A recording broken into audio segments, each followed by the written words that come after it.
नमस्कार दोस्तों, आप सभी का स्वागत है। जैसे कि हम सभी जानते हैं कि श्रावण का माह शिव भक्ति का एक उत्सव माना जाता है। इस माह में पूरा संसार जैसे शिवमय हो जाता है और इसके साथ ही श्रावण माह की पूर्णिमा पे रक्षाबंधन का उत्सव भी मनाया जाता है। पर क्या आप जानते हैं रक्षाबंधन का पर्व कैसे शुरू हुआ? किस प्रकार एक भाई अपनी बहन को रक्षा का वचन देकर उसके लिए प्रतिबद्ध हो जाता है? आज हम आपके लिए शास्त्रों और ग्रंथों से रक्षाबंधन पर्व की और इसमें शिव महिमा की ऐसी एक कथा लाए हैं जिसे सुनकर आपको रक्षाबंधन पर्व का असली महत्व समझ में आएगा।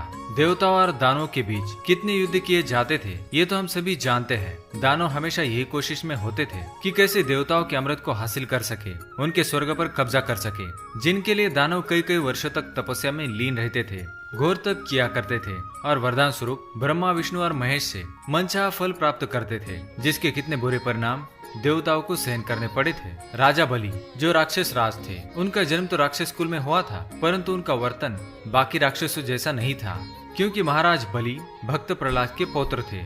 विष्णु भक्त होने के साथ ही वो देवादिदेव महादेव के भी परम भक्त थे।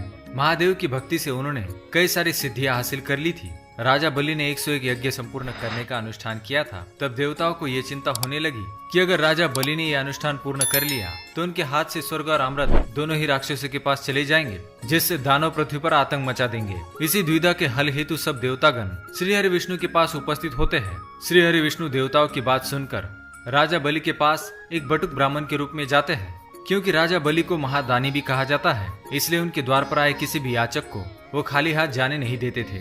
जब भगवान विष्णु वामन अवतार में एक याचक के रूप में राजा बलि के पास आते हैं तो राजा बलि उनसे कुछ मांगने को कहते हैं, जिस पर भगवान वामन उन्हें 3 पग भूमि मांगते हैं। राजा बलि ने वचनबद्ध होकर उस बटुक ब्राह्मण को 3 पग भूमि देने का वचन दिया। राजा बलि से वचन प्राप्त करते ही बटुक ब्राह्मण वामन ने विराट रूप धारण कर लिया।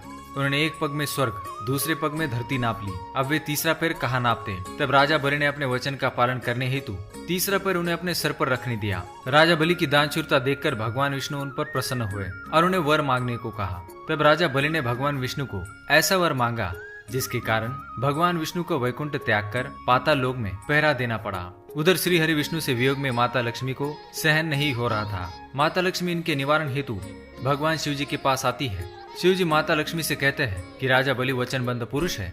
अगर माता लक्ष्मी राजा को किसी बंधन में बांध ले तो वे श्रीहरि को वापस वैकुंठ ला सकती है। शिव जी ने माता लक्ष्मी की सहायता हेतु अपने नाग वासुकी को उनके साथ जाने का आदेश दिया। माता लक्ष्मी पाताल लोक पहुंचती है और एक नाग कन्या का रूप धारण करती है। वे राजा बलि के पास पहुंचती है और उनसे सहायता के लिए अनुग्रह करती है और वासुकी जो उनकी सहायता हेतु आए थे वे एक रक्षा सूत्र में बदल जाते हैं और माता लक्ष्मी राजा बलि को ये रक्षा सूत्र बांध देती है। राजा बलि माता लक्ष्मी को वचन देते हैं कि वे सदैव उनकी रक्षा करेंगे और उन्हें मनचाहा फल प्रदान करेंगे। तब माता लक्ष्मी अपने देवी स्वरूप में आती है और उनसे श्रीहरि को मांग लेती है। तब राजा बलि उनसे कहते हैं कि आज से जो भी स्त्री किसी पुरुष को रक्षा सूत्र बांधकर मन से भाई मानकर अपनी रक्षा का वचन मांगेगी तो भाई बहन की रक्षा करने के लिए बंधन में बन जाएगा और वासुकी नाग रूपी रक्षा सूत्र हमेशा भाई की कलाई पे बांधने से भाई की सारी बलाएं टल जाएंगी। तब से श्रावण माह की पूर्णिमा को हर बहन अपने भाई को नाग रूपी मजबूत रक्षा सूत्र उसकी कलाई पे बांधती है और भाई उस रक्षा के बंधन में बन जाता है। इसलिए इसे रक्षाबंधन का पर्व कहा जाता है। उम्मीद है आपको ये कथा और इसकी महिमा पसंद आई होगी। ऐसी पौराणिक कथा और तथ्यों को जानने के लिए हमारे चैनल को सब्सक्राइब जरूर करें। धन्यवाद।